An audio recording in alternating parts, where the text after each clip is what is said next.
a lei do Ceará, que foi julgada inconstitucional pelo Supremo Tribunal Federal, numa votação muito apertada, muito apertada. Abage, aquele julgamento, ele foi tomado por uma minoria ali, foram 5 votos a 4, não é mesmo? E se entendeu, então, que a lei do Ceará, que regulamentava a prática da vaquejada, era inconstitucional. E aí eu comecei a fazer uma pesquisa. Naquele momento, aquele julgamento ele terminou no ano de 2016. Naquele momento, o Supremo Tribunal Federal ele não tinha nenhum ministro oriundo do Nordeste do Brasil.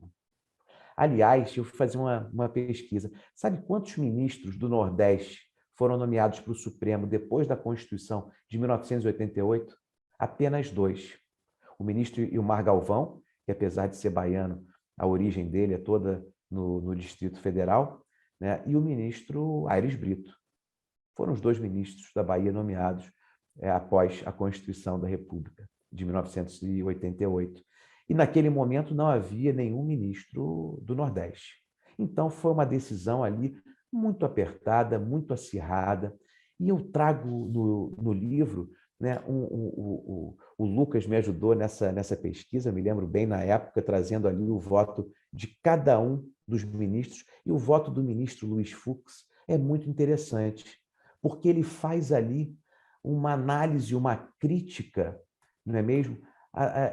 Da forma até como o próprio brasileiro acaba sendo, diria até oportunista, né? Como não foi colocado com essas palavras, mas, enfim, por que nós temos essa característica de pensar de uma forma, agir de outra? E o ministro Fux, ele trouxe ali a leitura, né, de um texto muito, muito marcante, que eu vou pedir licença para ler uma parte dele aqui. Dizia o seguinte, nesse texto que o ministro Fux leu: nascem os bezerros. Nos próximos 2 anos, o boi leva a vida que pediu a Deus. Estou lendo um artigo chamado Como o Boi Vira Filé. Aí ele vai engordando. O abate se aproxima e a engorda é acelerada. Os bois são castrados. E para não perder peso, passam quase 3 meses sem andar. Mas a ração é de primeira: capim, cereais, melaço de cana, vitaminas e sais. Depois, o boi tem que apresentar mais ou menos 450 quilos.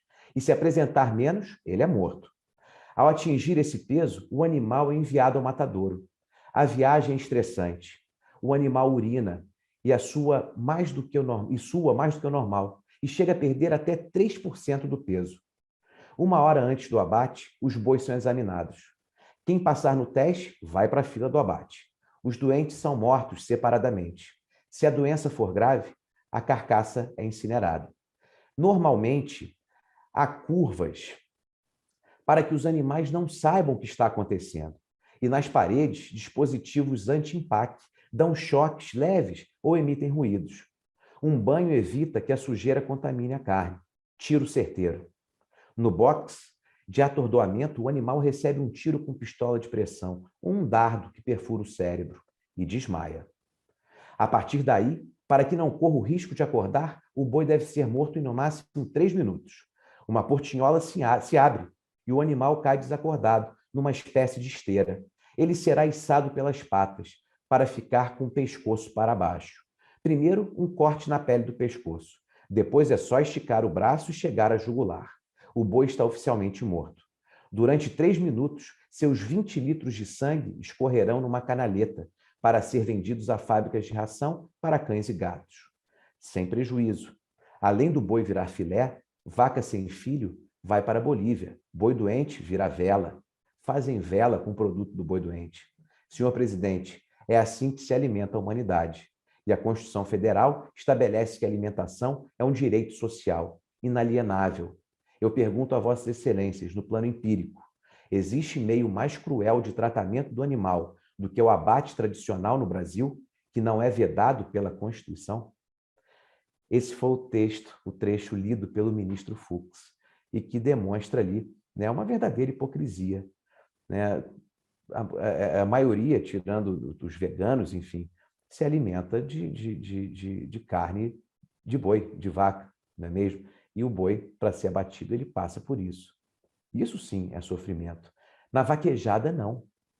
Na vaquejada, eu tive ali a oportunidade de testemunhar que você tem inicialmente um juízo de bem-estar animal, que são veterinários altamente preparados e qualificados que estão ali analisando se o animal, se o cavalo tiver algum corte, marca de espora, ele é desclassificado de imediato.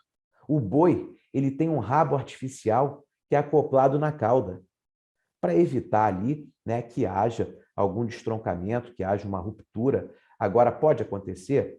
Infelizmente pode, como a lesão também pode acontecer com o atleta. Ninguém espera que numa partida de futebol ocorra uma lesão, mas um atleta pode fraturar a sua perna enquanto ele está jogando.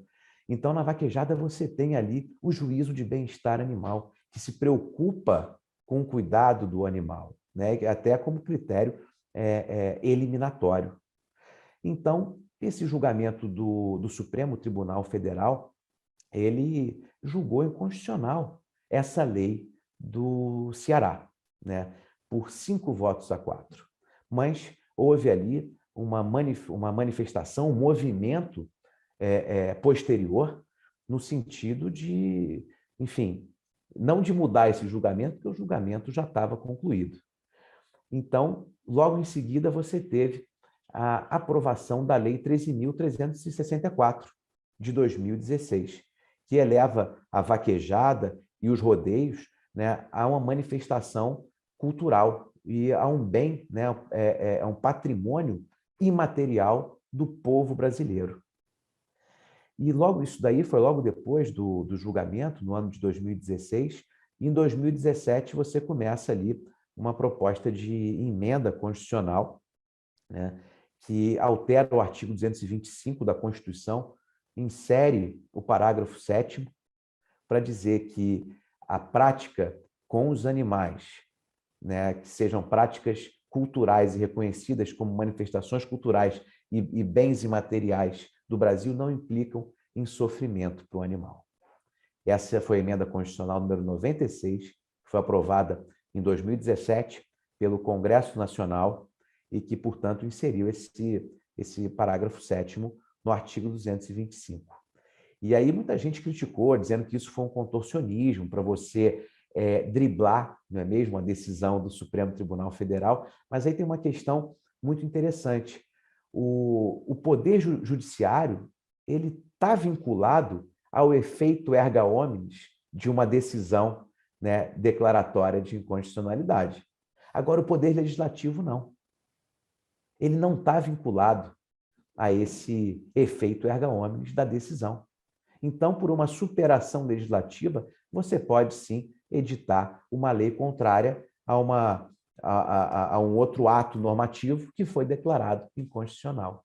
E a emenda constitucional, ela goza de presunção de constitucionalidade até que seja revogada ou então seja declarada inconstitucional. Portanto, essa emenda é constitucional, é válida e, portanto, a vaquejada e os rodeios são manifestações culturais, são bens de patrimônio imaterial do brasileiro e, portanto, a sua prática não implica em crueldade com os animais. É claro que essa emenda constitucional ela foi objeto de 2 ações diretas de inconstitucionalidade que ainda estão em tramitação no Supremo Tribunal Federal, mas o que se espera, não é mesmo, é que agora, até com uma composição mais heterogênea, né, com um representante do Nordeste brasileiro, que tem lá agora, o desfecho possa ser outro, né? Então, o que deve ser combatido é uma eventual prática anômala, né? Uma vaquejada ilícita, uma vaquejada pirata. Agora, essas que adotam ali todos esses procedimentos de bem-estar animal, que se preocupam com o bem-estar animal, elas conseguem fazer aquele equilíbrio do trinômio de 3 elementos que são protegidos pela Constituição brasileira, que é a prática desportiva, a manifestação cultural e a proteção do meio ambiente. Proteção do meio ambiente, aí entendida como o bem-estar do animal.